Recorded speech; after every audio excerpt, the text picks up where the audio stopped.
सहनाववतु सहनौ भुनक्तु सह वीर्यं करवावहै तेजस्विनावधीतमस्तु मा विद्विषावहै। ॐ शान्ति शान्ति शान्तिः।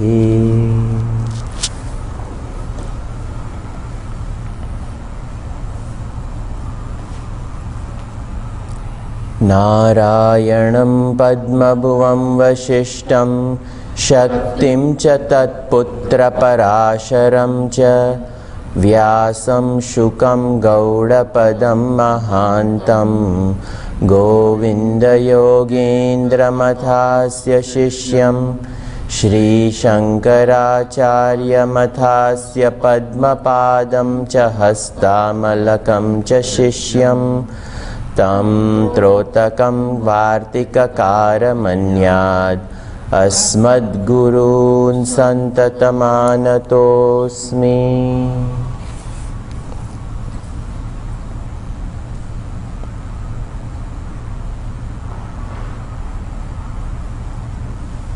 समस्तजनकल्याणे निरतं करुणामयं नमामि चिन्मयं देवं सद्गुरुं ब्रह्मविद्वरम्। ॐ भद्रं कर्णेभिः शृणुयाम देवाः भद्रं पश्येमाक्षभिर्यजत्राः स्थिरैरङ्गैस्तुष्टुवागुंसस्तनूभिः व्यशेम देवहितं यदायुः। स्वस्ति न इन्द्रो वृद्धश्रवाः स्वस्ति नः पूषा विश्ववेदाः स्वस्ति नस्तार्क्ष्यो अरिष्टनेमिः स्वस्ति नो बृहस्पतिर्दधातु। ॐ शान्ति शान्ति शान्तिः।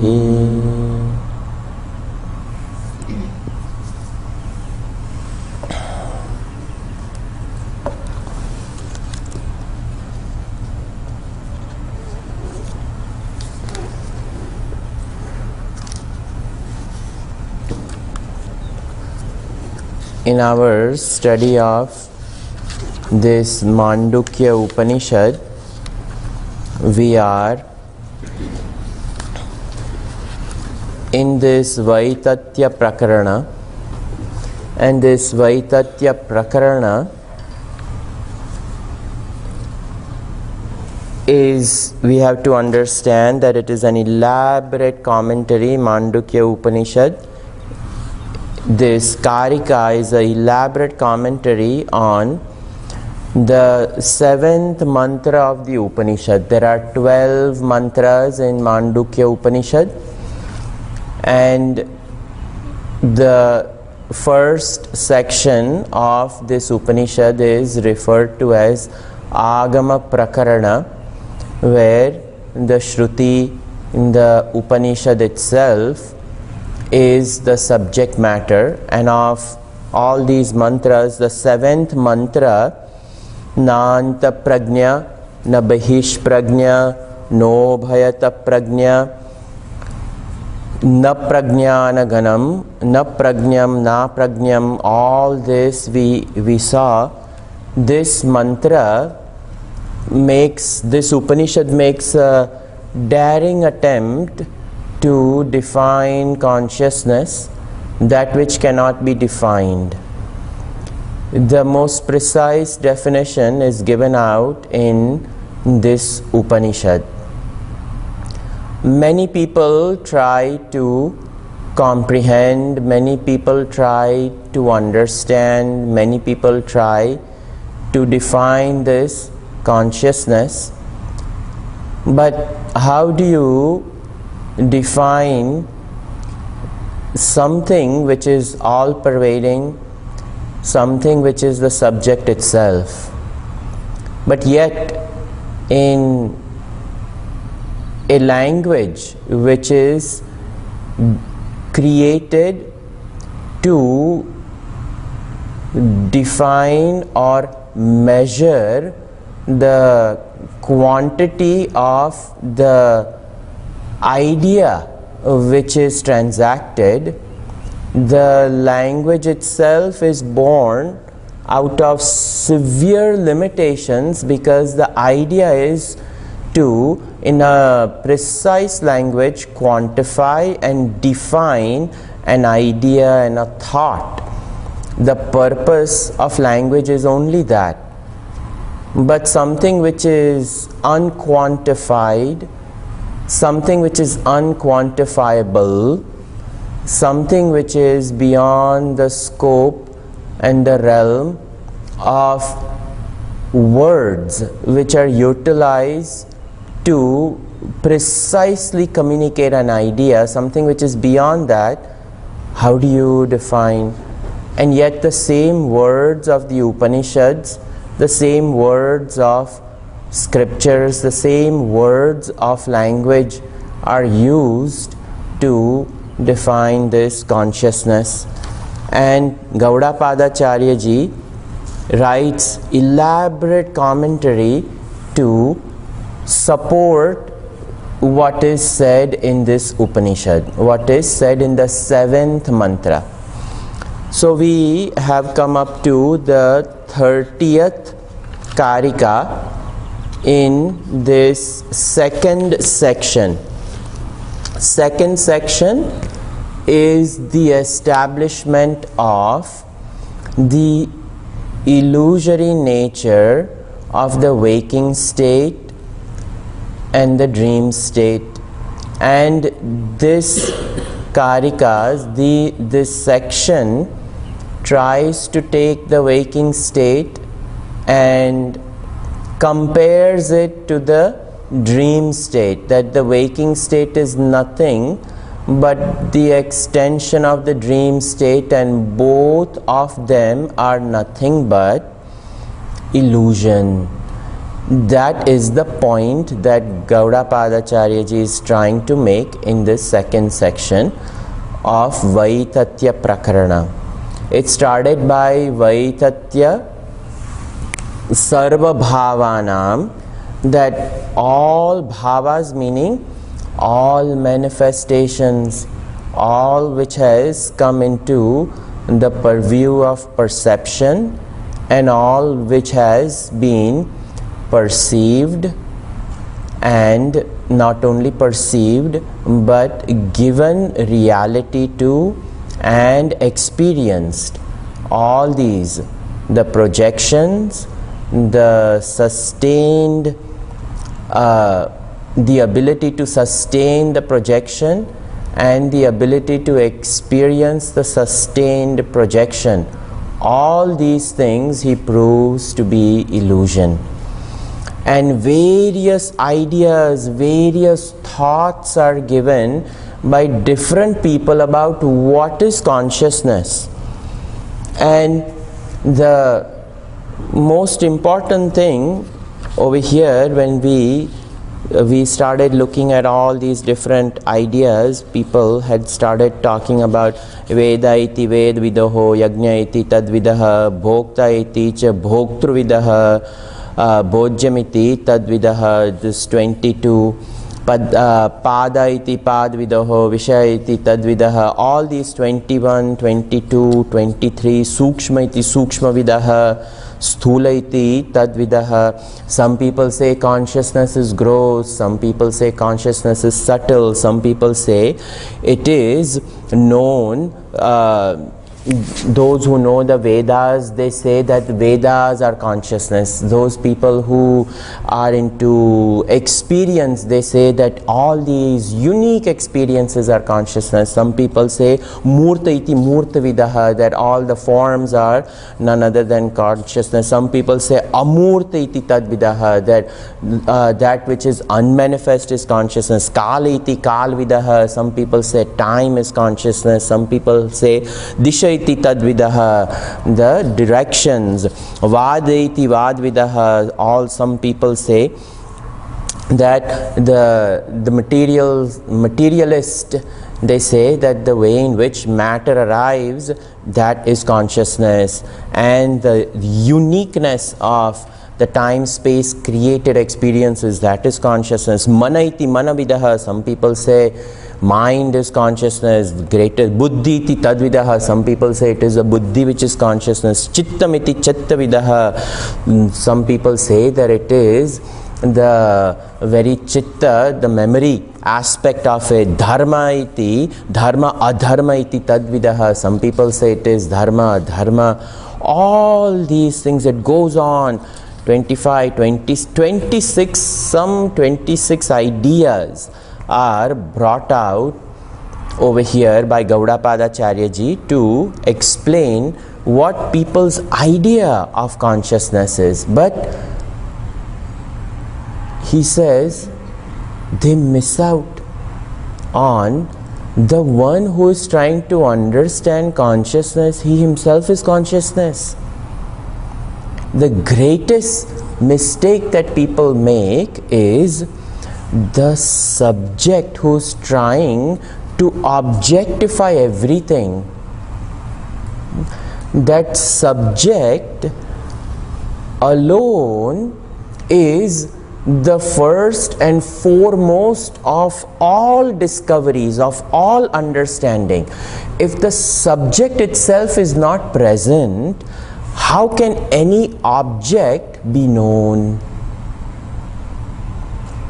So now, Gaudapadacharya ji, from this Karika number 30, this is a very important Karika. Now, he establishes this point that what is this subject? This subject is me. And without me, there is no second experience. The experience of the second, what we know as the objective reality, this watch is only second to me, the first. I have to be first awake, and I have to have some sense. Then I can recognize, it is a watch. Only when I am here, I can say, this is a phone. When I am here, then I can say, it is a book. So without the subject, no object can exist. So these upcoming Karikas, 30 onwards, they are very important Karikas for contemplation. Read Gurudev's commentary and read one Karika. Give about 20-30 minutes for each one of these and allow them to solidify in terms of creating a proper thought basis of understanding this world and understanding what is this phenomenal world in front of me. Because if we understand this, our meditation becomes incredibly clear. Otherwise, in meditation, all we will do is throw darts in the darkness and hoping that we will reach somewhere. But if there is no clarity of understanding, meditation cannot result in any type of fruition. It will just become an activity, that's all. So the purpose of the study of Mandukya Karika is to help facilitate meditation. What meditation? Advaita Jnana Janita Dhyanam. The non-dual knowledge born out of proper understanding, and the meditation born out of that understanding that I alone am. That is for the integration of the Jiva, to establish the identity of the Jiva with the Paramatma. And when the identity is established, no two entities exist, only one exists, and the reflection will be known as reflection, and the reflection will be treated like reflection. When we are walking and we see a reflection, our own reflection, we treat it properly, meaning we don't give reality to it. But if I mix up myself and my reflection, that is called sheer madness. Then, if I take my reflection to be me, then what is born out of that is all calamities. So this is the purpose over here, and that is what we will look at. In my book, I am on page 160, Karika number 30. In the new books, I don't know, 176. Etairesho pruthak bhavaihi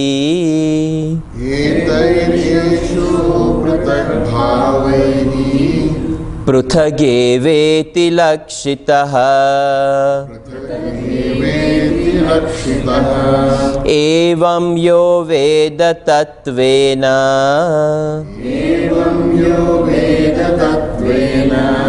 kalpayet so visankitah.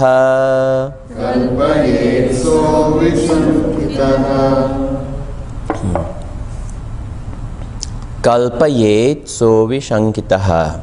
So this karika, eshaha, what is this eshaha? Eshaha atma, this self.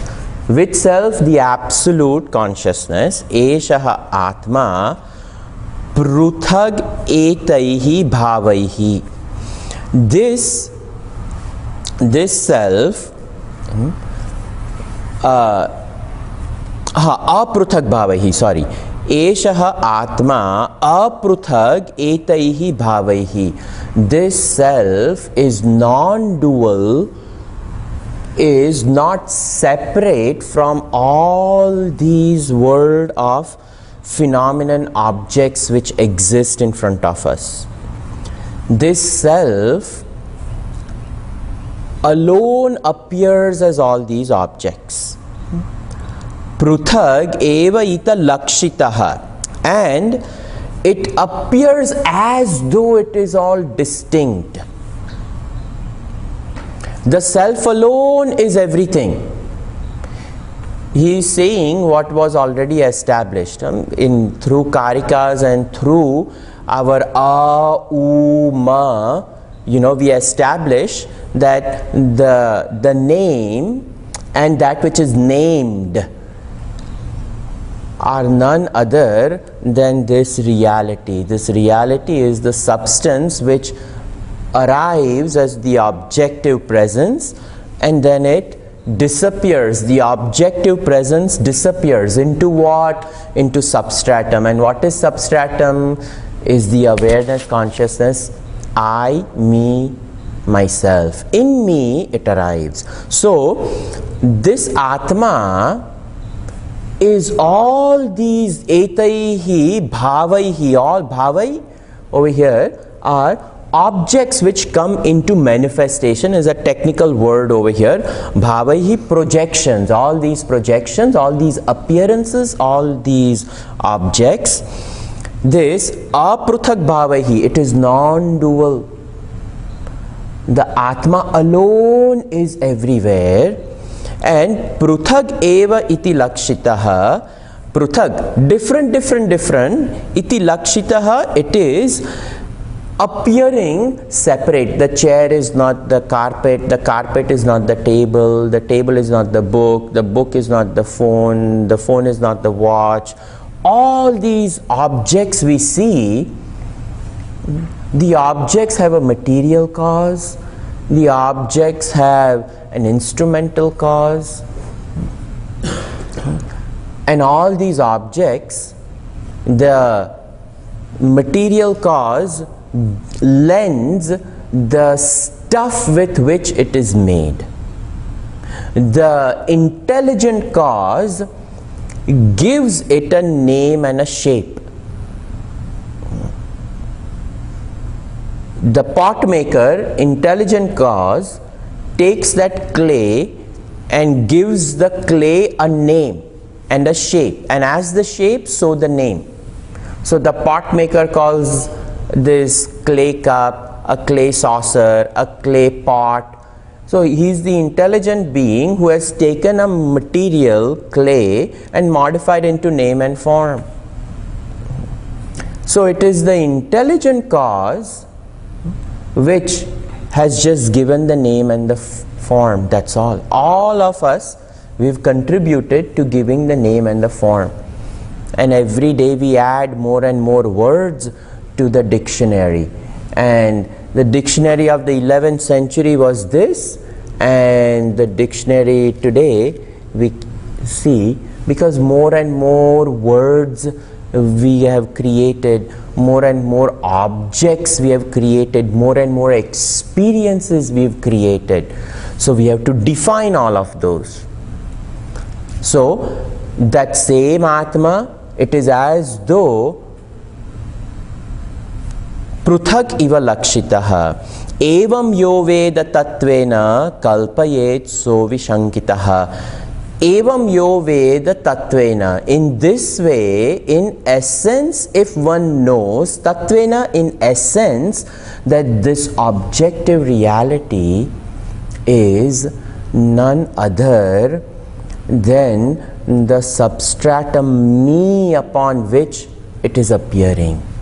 So this brings us to the mantra in the Kaivalya Upanishad, Mayyeva sakalam jatam, Mai sarvam pratishtitam, Mayyeva layam yati, Tad brahma aham, Tad brahmasmyam advayam. I am this non-dual Brahman in which all arrives, all is sustained, and all comes to dissolving into me.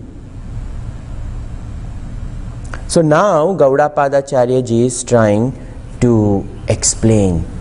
See, Vedanta, the mithyatva of Jagat, to understand that is the greatest difficulty of the study of Vedanta. If we can understand mithyatva of Jagat. What is mithyatva of Jagat? The illusory nature of the pluralistic world. If we can conceptually, intelligently understand the illusory nature of the manifested reality known as Jagat, we have really understood Vedanta. And then when we come to live upon understanding the illusory nature of Jagat, the second part is to live in the illusory nature. And to live in it requires additional clarity of my knowledge, of my nature. When I establish the illusory nature of the way of the appearance of the world. Second, I fix my identity by knowing who I am. And when I know who I am, and then I come back to this illusory world, the illusory world does not give me absolute problems. It will give me relative problem which I will be able to manage without losing a peace of mind. This is, in a nutshell, the purpose of the study of Vedanta. Why do I want to establish that Atma alone is everything, and it is Atma that appears everywhere, and in this way when it is known, kalpyate sovisankitaha, that all this is kalpyate, it is imagined. Now for a mother who has given birth, she cannot say it's an imaginary child that has just now arrived. So just like I see an imaginary rainbow and I neglect it, I cannot do the same thing with that child. I cannot neglect it. The knowledge has to be proper, and for the proper integration of my life in the illusory world, the study of Vedanta and the meditation of it allows me to make immaculately clear, pure choices and retain not just sanity but perfect sanity. Thus over here Gaudapada Ji wants to establish in the second section over here, Vaitatya Prakarana, the illusory nature of this world. This is difficult to grasp. In the above mentioned close to 10 to 12 karikas, people were all defining consciousness. And over here, the consciousness, over here, Gaudapada Ji says that what is consciousness? Eshaha. Eshaha, consciousness. Eshaha, Atma, whatever we want to call, whatever title we want to give to that, it is up to us. But he is referring to it as a simple pronoun, this. What this? This self. This self is what? The objective reality.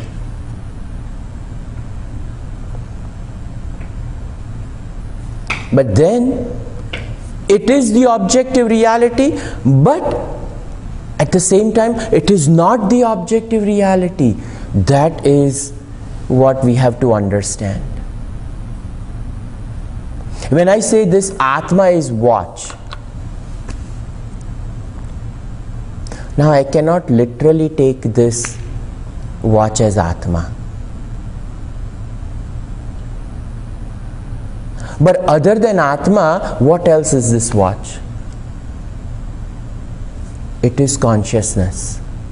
So the understanding is consciousness trapped in the name and form of watch, which lends its support. What is the support? Please don't think that the support is this table that is supporting the watch. It is the metal with which it is made is the support. The support of this watch is metal. The support of this glass, please don't say it is my hand. The glass is on my hand, but the support of the glass in Vedanta is very different, is the material cause. And the material over here is none other than clay. Clay is the support of this glass. What is the support of this table? Wood. Wood is the support. The support of this chart is vinyl, some plastic. So when I say Atma is the support of this watch, I have to intellectually understand that when I say the support of the watch, over here the existence of the watch exists, so it has borrowed the existence from Atma because Atma is. It has the wood's existence from Atma, because Atma is, this wood is. The wood is the support of the table, but Atma lending its existence as wood. Atma lending its existence as the metal. Atma lending its existence as the cup. In this way, etaihi esha pruthak bhavaihi pruthagevita lakshitaha, all these different names and forms we see, what is appearing is the support as the principle of existence is Atma. The principle of existence is Atma. Atma is. Evam yo veda tattvena. In this way, in essence, the essence, which is the existence, if it is known, this is how it is to be known. In this way, the one who truly realizes alone can interpret the meaning of the Vedas without any hesitations or doubt.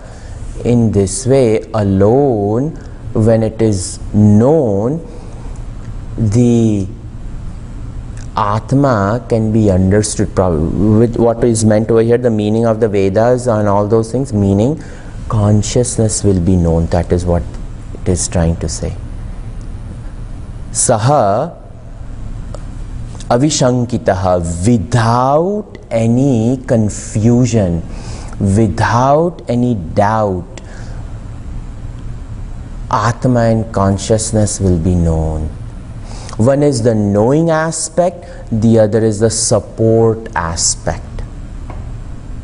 In us, the knowing is there and the support is there. In the watch, only the support is there. Knowing is not there. Not because the knowing aspect is not there, because it doesn't have the equipment of knowing, and the equipment of knowing is the M and I, subtle matter. This has only gross matter. We have a gross matter, the body, 5 elements, but the 5 elements created subtle matter is there, which gives the fluidity of matter. What is the fluidity of matter? Thought. One is a solid river which flows on the earth. The other is a subtle river which flows in here. And the subtle river is this mind, intellect, river of thought.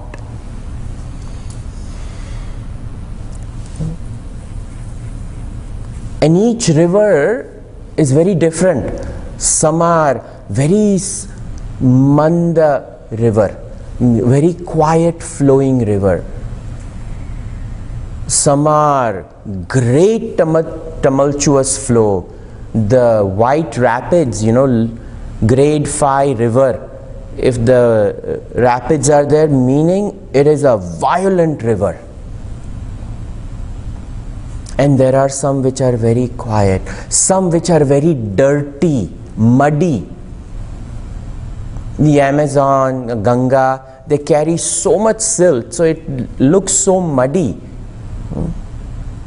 And some are extremely clean, coming out of a glacier, the Athabasca River, crystal clear water. So all these things, in the same way, the river of thought is also a river. It is a subtle flow, and a subtle matter is required for the subtle flow. But the subtle flow conforms to ideas and thoughts, and that is how it knows. The outside river irrigates. The inside river irrigates to create knowledge. That's all. So the subtle matter is not there in the watch. Subtle matter over here allows us to know. Now, this is to be understood that I, the Atma, I, the self, am the support of everything. This is intellectual knowledge. This has to be deliberated intellectually. We have to come to convince ourselves of this knowledge and understanding that in me rises the phenomenal world. What will this allow us to do? It will allow us to understand that this world is non-different from me. I have created a distance between me and this world, and because I have separated this world, the second creates a fear. Then I fear people, I fear world, and the life goes into taking care of the fear. This is what happened to Arjuna. Is a fear. Oh, I am killing someone. Oh, I am destroying someone. Oh, all these calamities are going to happen.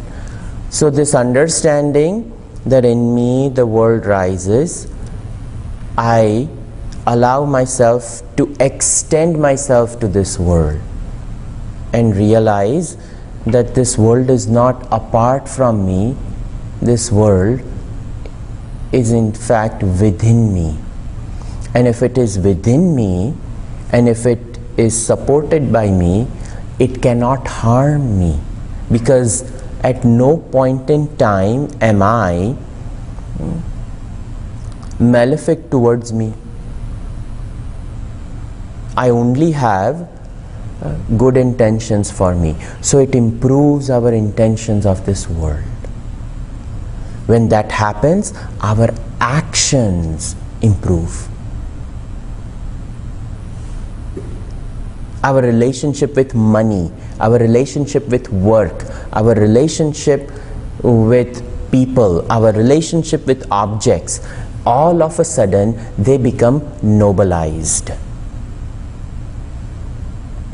This is the sadhana born out of this shloka. Now,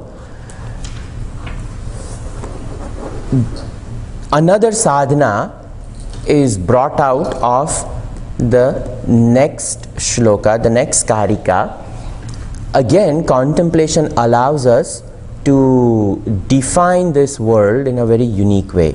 Swapnamaye yatha drushte, Swapnamaye yatha drushte, Gandharva nagaram yatha, Gandharva nagaram yatha, Tatha vishvamidam drushtam, Tatha vishvamidam drushtam, Vedanteshu vichakshanaihi, Vedanteshu vichakshanaihi.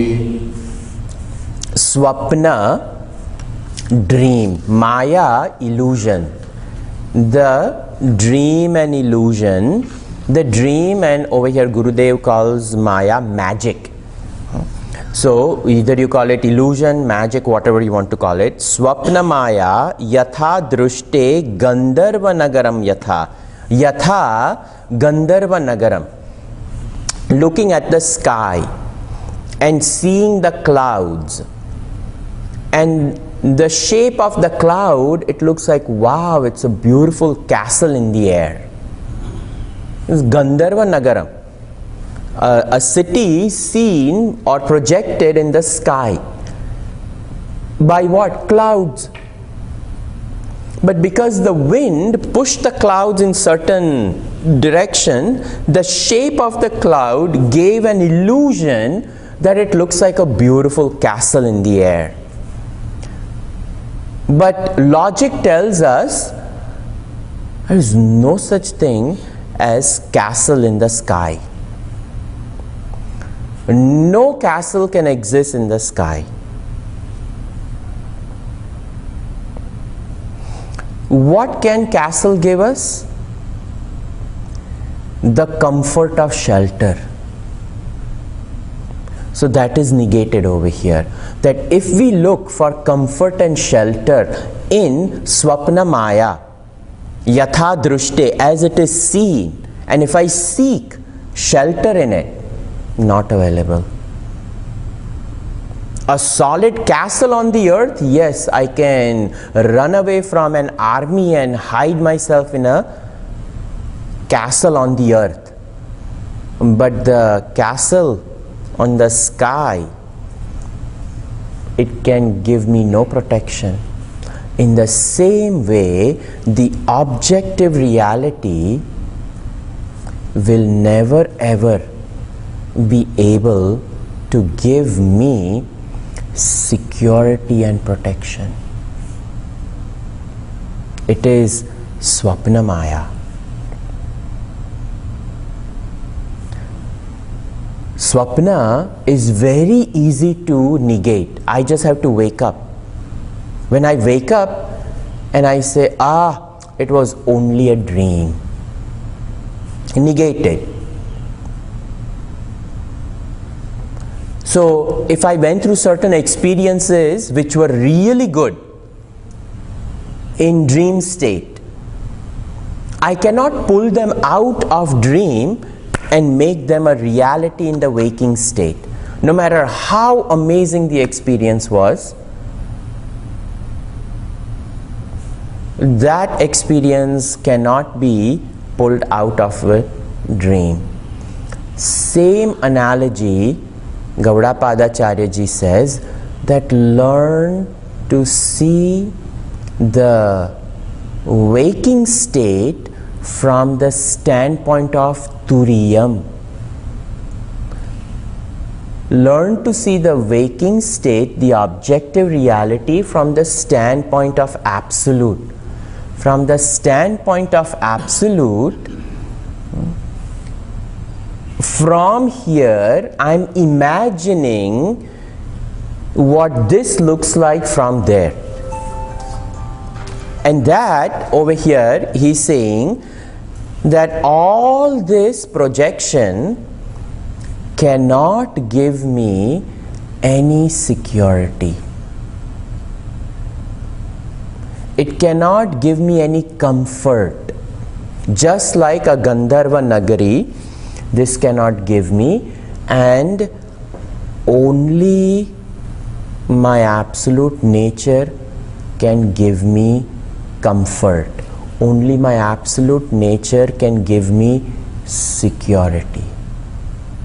So if I depend upon the projection for my well-being, it cannot deliver anything. Yatha Vishwamidam Drushtam. All this world is just like Swapna, just like Gandharva Nagaram, castle seen in the sky. In the same way, from this standpoint, this is a projection, like a castle, which was from the waking state which I had projected a castle. In the same way, from the standpoint of consciousness, this whole world is projection, and the whole world is an illusion. In this way, Vedanteshu Vichakshanaihi, those people who have understood Vedanta, who have experienced the Turiyam, they look at the waking state from a very different standpoint. Now, the drawback over here, we can immediately, without a shadow of a doubt, negate the dream state. But the negation of the waking state. First, I have to realize. First, I have to understand what my real nature is. Then I can negate. Because without asserting something, how can I negate everything? So the assertion over here is Vedantaihi, Vedanteshu Vichakshanaihi. Without the experience of Vedanta, difficult to reject or negate the waking state. So the study of Vedanta is very important. It is crucial in our understanding of what is real and what is unreal. And this clear understanding of Vedanta is very important. To the extent we have understood Vedanta, to that extent our dealing in this world will be proper. Our choices in this world will be proper. We can continue to live a family life and give due importance to everything without mentally getting bogged down by saying, oh, so much responsibility is this, that, when will I get chance to study this? Just by the understanding that this is a play I have to play. Why is it a play? Because it is a projection. It is a projection from which standpoint? From the standpoint of consciousness. Who is that consciousness? I am. Do I know? Intellectually I have understood, but experientially I have not arrived at. That intellectual knowledge that I am consciousness, it will allow me to make proper choices about dharma, adharma, right, wrong, conducive, unconducive. Otherwise, why would we teach yato dharma tato jaya to children? We are teaching them what is right, what is wrong, what is dharma, what is adharma, because we cannot teach them this right now. Because it is much too much for a 5th grader, a 6th grader to comprehend I am all-pervading consciousness. But we can teach a child, look, this is right, this is wrong. But as adults sitting over here, having a mature thought, let me understand Upanishads. So when the Upanishad Rishi teaches, Upanishad Rishi is over here. So we become children to Upanishad Rishis. And now the Upanishad Rishi has to teach us that, remember long time ago you learned what is dharma and what is adharma? Well, neither one of them matter.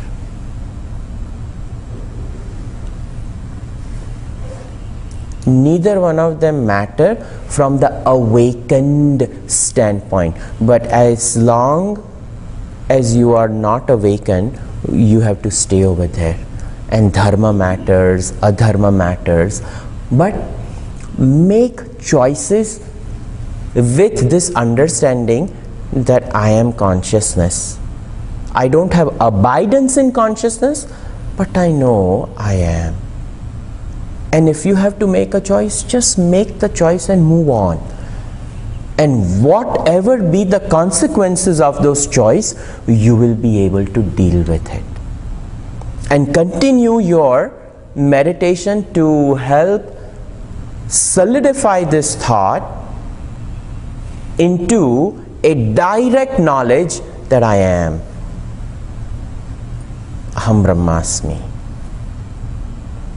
So these karikas help solidify this notion of who I, notion of what is consciousness, and that notion becomes more and more solid, and it is no longer a notion, it becomes knowledge. And that knowledge, when meditated upon, no longer remains knowledge, but it becomes wisdom. And in the light of that wisdom, I call that moksha. Until then, I have to remain over here meditating upon what is self. What is self? Self is me. And other than me, all is the not self. All is anatma. Where is anatma? Anatma is in projection. And if it is projection, that means it has a seeming existence. If it has a seeming existence, it has a relative presence. If it has a relative presence, it requires relative attention. So I lend it relative attention. And in this way, the dealing with the world becomes proper. This is another karika which allows us to rely on ourselves for our own securities. Rely on Atma Bal. So the knower of the truth, Taittiriya Upanishad says that the person reaches the state of fearlessness. Abhayam Vindam Pratishtitam. He's established in fearlessness. This is how. Because the manifested reality is a projection.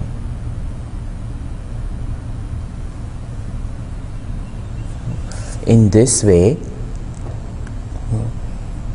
Vishwa, Prajna, Tejas, all of them are slowly. Vishwa meaning the projected reality. Prajna, the individual. Tejas, the deep sleeper.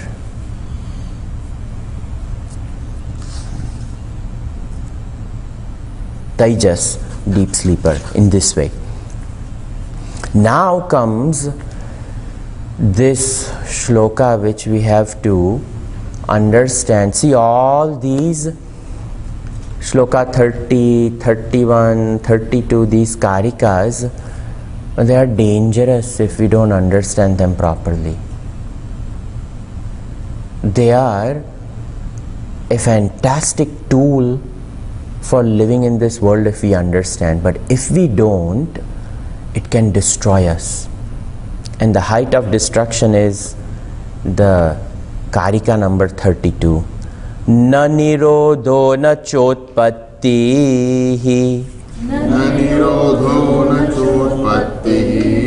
Na bodho na cha baddho na cha sadhakaha. Na baddho na cha sadhakaha. Na mumukshur na vai muktaha. Na mumukshur na vai muktaha. Ityesha paramarthata. Ityesha paramarthata. Iti esha paramarthata.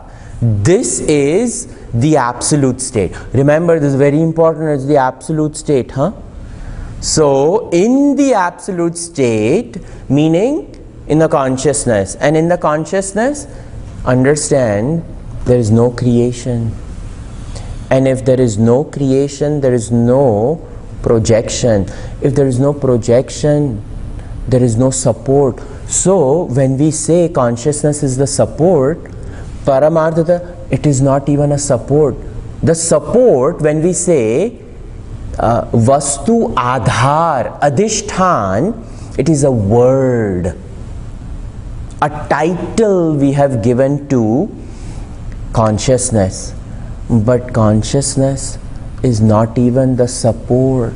Support is only a word that we have coined for consciousness.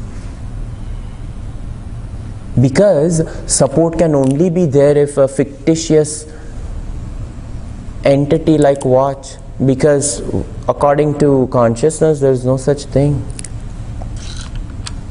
So from the Paramarthata, na nirodho na cha utpattihi. There is no creation. There is no dissolution. Na baddhaha. There is nobody who is bound. Na cha sadhakaha. There is no spiritual aspirant. Na mumukshuhu. There is nobody desirous of liberation. Na mumukshu, na vai muktaha. There is no such thing as mukti. My goodness, what are you saying?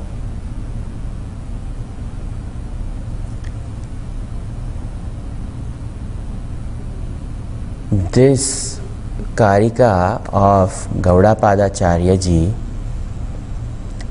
if we misunderstand this, finished we are. We can destroy ourselves. Shankaracharya ji starts from Jantunam Narajanma Durlabhapta Pumstvam Tato Viprata. The human birth is rare. Rarer than that is the manliness to make proper choices. The ability. Rarer than that is knowledge of the Shastra, Vedas. Putting that into practice. Finding a teacher to teach it. And realizing it at the very end. So he starts with the importance of human birth. So now when I read this, there is no such thing as liberation. There is no such thing as one who desires liberation. There is no such thing as a spiritual aspirant. ये तो बहुत अच्छा बताया, कुछ करने की ज़रूरत ही नहीं है. Very good, you indicated there is nothing else left to be done. Eat, drink, be merry. That's it. See, these are the dialogues which you see in Ashtavakra Gita, where there are two self-realized souls. That's why these textbooks are not taught. Because if such things are taught to masses and if they are not prepared or ready,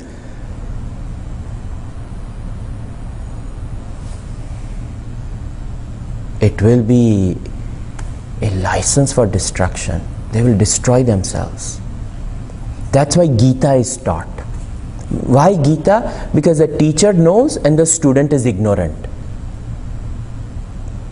But this can only be said when two people are discussing the state of absolute realization where they both say neither one of us exists. But it's a privilege to be in consciousness. When Taponji Maharaj went and met Raman Maharshi ji, what will one self-realized soul speak to the other? They both acknowledged each other, just with a nod. He offered some bananas. He accepted them. Both watched the bananas as the monkeys came and took them. Neither one of them ran over, hey, wait, these are not for you, this is prasad. And they both looked at each other. Time was over. Usually Raman Maharshi ji would never stand up and walk people out, but this time he did, showing his respect that this is not ordinary man who came to see me. And he walked silently all the way to the outskirts of Ramanashram. Taponji Maharaj turned around, he went his way, Raman Maharshi ji came back. What will they speak?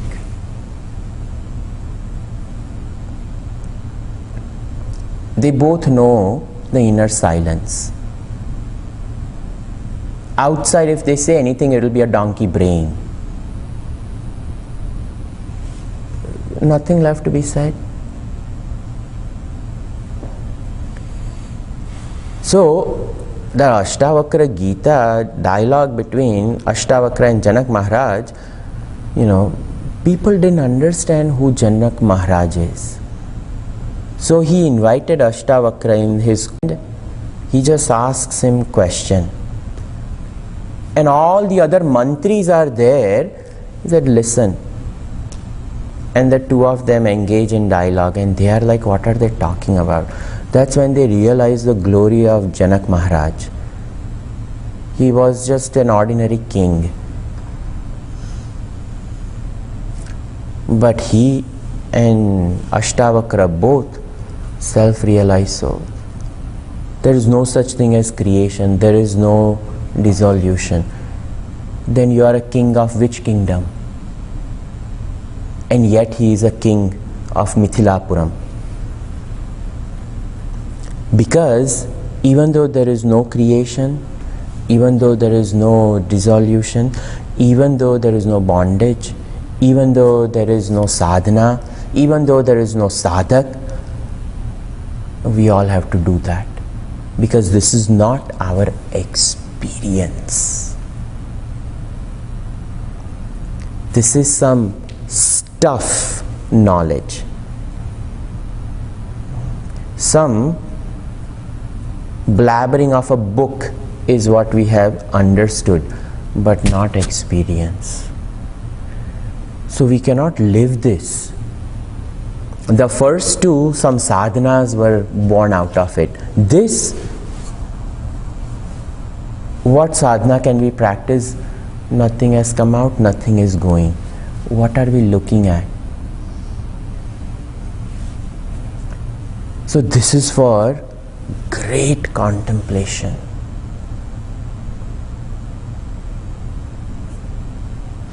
This understanding that I am, understanding that I am Brahman. Aham Brahmasmi iti bhavana. When that bhavana becomes a reality, and when that same teacher of Upanishad, the knower of Upanishad, opens the eyes and sees, creation doesn't disappear. It will remain. But they would have negated all that they see, all that exists. Even the students sitting in front of the teacher who tells the teacher, "Oh teacher, teach me. Oh teacher, I am in bondage." The teacher knows that he is not in bondage. Yet the teacher will teach that student, because it becomes his dharma, and he understands that as long as he is over here, he has to play this role, and he will play the role. A fake student, a fake teaching, and a fake liberation has to be given to a person who feels they are really bound.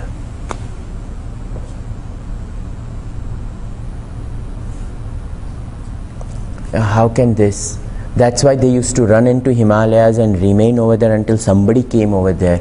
Taponji Maharaj told Gurudev, please don't go and teach all this. You imagine taking a Gyan Yajna in Delhi as it is a simple thing they cannot pass in parliament, and they come and listen to this. एक तो पागल थे और भांग P, खत्म. The whole nation will be destroyed then. So there was a reason why this was not taught. Because what is over here is not ordinary. These karikas are eyebrow raising karika. The next one comes and says, there is no Advaitam. I thought we are coming to Chinmaya Mission, Swamiji, to learn some Advaita. Advaita Vedanta, and now he is saying there is no Advaitam. Because Advaitam is a label, because we know what Dvaitam is. Consciousness, there is no such thing as Advaitam.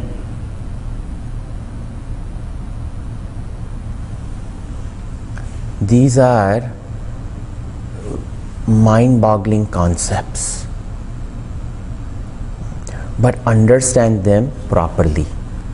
Tomorrow we will see what is non-existent Advaitam. Sarve bhavantu sukhinah, sarve santu niramayah, sarve bhadrani pashyantu, ma kaschit dukkha bhag bhavet.